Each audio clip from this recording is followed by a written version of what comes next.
Le service clientèle à la japonaise. Une de mes premières fois au Japon, je me rends dans une boutique de chocolat à Tokyo.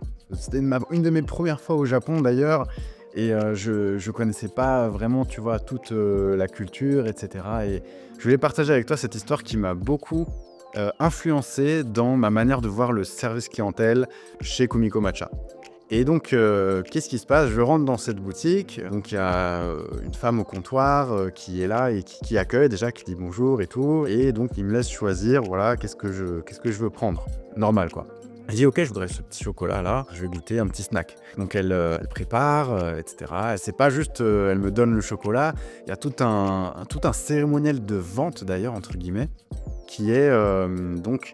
Elle l'enrobe dans des packaging. Bon, c'est beaucoup de plastique et de packaging, mais on voit qu'il y a une intention et c'est très soigné. C'est même, elle le fait à la main, un petit nœud et tout.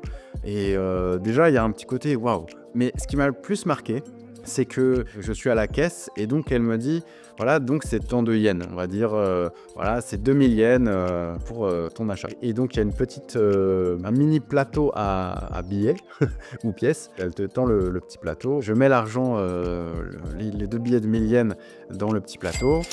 Et puis elle dit, voilà, arigatou gozaimasu. Et en fait, ce qui se passe après, c'est que je commence à tendre la main pour prendre le sac.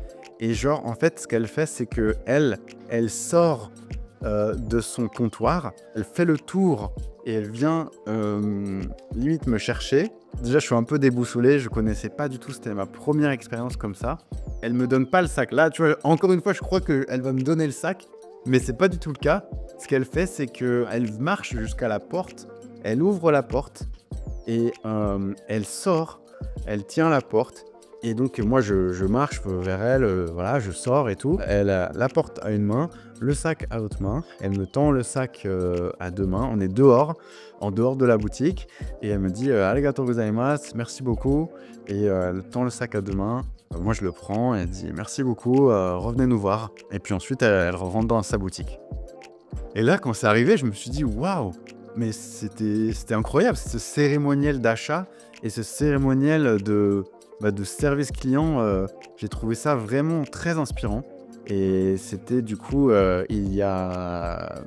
crois qu'il y a plus de 7 ans ou 8 ans. Ça a tellement influencé ma vision du service clientèle chez Kumiko Matcha. Et pas seulement, il y a aussi du cérémonial de vente et de comment doit se passer une vente. Et j'essaie beaucoup de transférer, alors du mieux que je peux, du mieux qu'on peut en tant qu'équipe chez Kumiko Matcha, mais d'essayer de transférer cette vibe, cette intention et cette expérience du côté de notre service clientèle en ligne. Et donc voilà, je voulais raconter cette histoire parce que ça m'avait tellement inspiré. Et après, dans plein de voyages, dans tous mes voyages, chaque fois, je fais l'expérience d'aller dans une boutique, d'acheter un petit truc. Alors, ça se passe pas toujours comme ça, mais il y a ce côté, quand c'est plus une boutique un peu plus premium, un peu plus luxueuse, où j'ai vu aussi ça dans...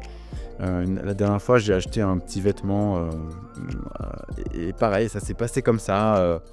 Pareil, le gars me met dans le sac et tout, très beau sac. Il m'amène à la porte et il ouvre, il me donne et tout. Et voilà, j'ai trouvé ça super intéressant. On essaie vraiment, chez Kumiko Matcha, d'offrir le meilleur service possible, d'ouvrir la porte pour toi.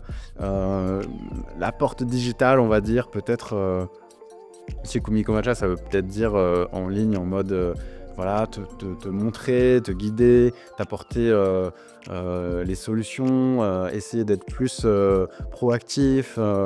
Voilà, tout ça, c'est des choses qui sont super importantes pour nous et qui proviennent de cette expérience que j'ai eue de service clientèle à Tokyo, au Japon, et puis ensuite dans plein d'autres villes, petites villes, grandes villes. J'apprécie énormément cette hospitalité et ce service à la japonaise. On dit souvent que le service client, le service clientèle, comment dire, quand tu vas aux États-Unis, on dit souvent qu'il y a un excellent service client et j'en ai fait l'expérience également aux US. C'est très sympa et aussi très drivé par le côté tips, je crois. Cette expérience au Japon de service clientèle à la japonaise, j'ai trouvé ça vraiment différent. et une belle intention et des beaux standards de comment accueillir quelqu'un, comment l'accompagner dans son achat et comment le remercier ou en tout cas faire que cette personne se sente bien d'avoir interagi avec cette boutique ou cette entreprise. Et voilà, et du coup, c'est mon but avec Kumiko Matcha, c'est de faire en sorte que tu te sentes accompagné et bien dans tes commandes chez Kumiko Matcha. Voilà pour la petite histoire. Merci pour tes commandes et à bientôt pour une prochaine histoire. Salut, au fait, oublie pas de t'abonner et de mettre un petit like, ce serait trop cool si t'as aimé l'histoire et si tu veux que j'en raconte d'autres. Salut!